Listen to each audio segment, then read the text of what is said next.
یہ 1973 کی بات ہے. جن کے ساتھ واقعہ پیش آیا ہے وہ لاہور سے ان کا تعلق ہے. وہ بتاتے ہیں کہ ان کے ذریعہ آمدنی اس وقت بہت کم تھی، تو ایک دوست نے مشورہ دیا کہ انہیں ایک پولٹری فارم بنانا چاہیے، کیونکہ اس وقت یہ انڈسٹری زیادہ پھیلی نہیں تھی. صرف چند لوگ ہی اس کام میں مصروف تھے، اسی لیے فیلڈ میں بہت سکوپ تھا، بزنس میں بہت سکوپ تھا. مجھے اپنے دوست کا یہ مشورہ بہت پسند آیا اور میں نے اس فیلڈ سے متعلق لوگوں سے معلومات لینا شروع کی. دراصل اس کام میں بہت مارجن تھا اور کام بھی دلچسپی کا تھا. بچپن سے مجھے جانور پالنے کا اور ان کے ساتھ رہنے کا شوق بھی تھا. کام شروع کرنے کے لیے میں نے جگہ ڈھونڈنا شروع کی. مجھے لاہور سے آگے گاؤں میں ایک بہت سستی سی جگہ مل گئی. یہ ایک بہت بڑا ٹکڑا زمین کا تھا جہاں میں آسانی سے شیڈ اور 2-3 کمرے بنا سکتا تھا، جہاں چارہ اور دوسری چیزیں رکھی جا سکیں. اس زمین کے ارد گرد صرف کھیت ہی کھیت تھے، لیکن ایک بات نے مجھے بہت حیران کیا کہ پورے علاقے میں کھیتی ہو رہی تھی، لیکن صرف اس زمین کے ٹکڑے پہ کچھ نہیں تھا. وہ بالکل بنجر تھا. یہ بنجر زمین پتھر کی طرح سخت ہو چکی تھی. ایسی زمین اتنی ہریالی والے علاقے کے درمیان ہونا ناممکن لگتا تھا. میں نے زمین کے مالک سے پوچھا. اس نے ایک عجیب و غریب وجہ بتائی. جنگ کے دوران اس زمین کے ٹکڑے پر ایک بم کا گولہ آ کر گرا تھا. یہی وجہ ہے کہ یہ زمین بنجر ہو گئی. مجھے تو وہاں کوئی گولہ گرنے کے کوئی نشان نظر نہیں آئے. ایک چیز جو مجھے بہت اٹریکٹ کر رہی تھی وہ یہ تھی کہ یہ زمین مجھے کوڑیوں کے دام مل رہی تھی. میں نے سوچا کہ جو بھی ہو، مجھے تو یہاں کنسٹرکشن کروانی ہے. میں نے وہ زمین خرید لی اور وہاں 3-4 مزدوروں کے ساتھ کنسٹرکشن کا کام شروع کر دیا. زیادہ کنسٹرکشن کا کام نہیں تھا، صرف ایک شیڈ اور 2 کمرے بنوانے تھے، لیکن پھر بھی کم از کم 1 مہینے کا کام تو تھا. زمین اتنی سوکھی اور سخت تھی کہ مزدور اس میں کھدائی کر نہیں پا رہے تھے. مزدوروں نے مشورہ دیا کہ مجھے یہاں کم از کم 1 ہفتہ پانی چھوڑنا پڑے گا تاکہ زمین نرم ہو جائے اور پھر اس میں کھدائی ممکن ہو سکے.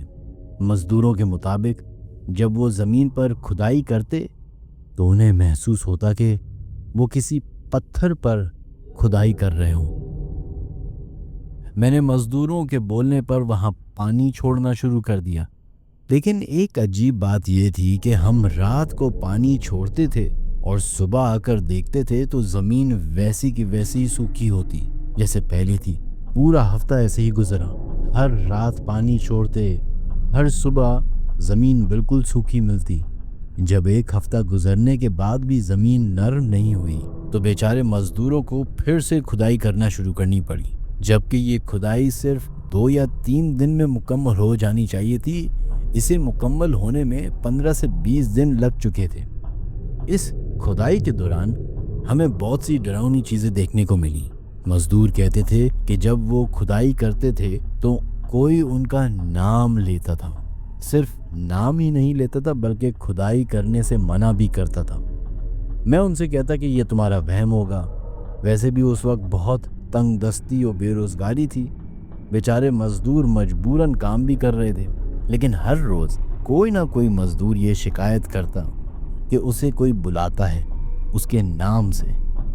سب سے زیادہ خوفناک واقعہ اس وقت ہوا جب کھدائی کے دوران انسانی ہڈیاں نکل آئیں. ہڈیاں دیکھ کر تو ہم سب ڈر گئے. کسی نے سوچا بھی نہیں تھا کہ اس بنجر زمین میں کوئی انسانی لاش دفن ہو سکتی ہے. وہ ہڈیاں بہت پرانی لگ رہی تھیں. ہمیں پولیس کو اطلاع دینی پڑی. پولیس کی تفتیشی عمل کی وجہ سے مرمت کا کام روکنا پڑا. جب کنسٹرکشن کا کام دوبارہ شروع ہوا تو نئے مسائل سامنے آنے لگے. پہلے ہی دن ایک مزدور زخمی ہو گیا. اس کے مطابق کسی نے اس پر اوپر سے اینٹ پھینکی جو اس کے سر پہ لگی، جبکہ باقی مزدور کہہ رہے تھے کہ اوپر تو کوئی بھی نہیں تھا جو اینٹ پھینک سکے.